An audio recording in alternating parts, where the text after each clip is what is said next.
Hi guys, lunch box series అయితే చేస్తున్నా. ఈరోజైతే డే 1. నేనైతే క్విక్గా ఒక 30 మినిట్స్లోగా అయిపోయే బ్రేక్ఫాస్ట్ రెసిపీస్ అయితే చూపిస్తున్నా. ఈరోజు ఫస్ట్ డే కాబట్టి నేనైతే క్యాప్సికమ్ రైస్ అయితే చేస్తున్నా. ఇది చేసుకోవడం చాలా ఈజీ అండ్ ఒక 20-30 మినిట్స్ లోపల అయితే ఇది పూర్తయిపోతుంది. ప్యాన్లో ఆయిల్ వేడైన తర్వాత జీలకర్ర ఆవాలు వేసి అది చిట్టపిట్టలాడిన తర్వాత వెల్లుల్లిపాయ కరివేపాకు పచ్చిమిర్చి అంతా వేసి ఒకసారి ఫ్రై చేసుకోండి.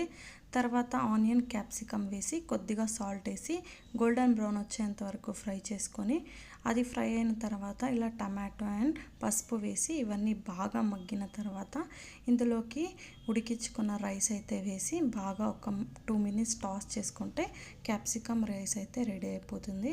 ఇదైతే చాలా క్విక్గా అయితే అయిపోతుంది, తక్కువ ఇంగ్రీడియంట్స్తో. లాస్ట్లో అయితే కొత్తిమీర వేసుకుంటే రెడీ. వీడియో నచ్చితే సబ్స్క్రైబ్ చేసుకోండి.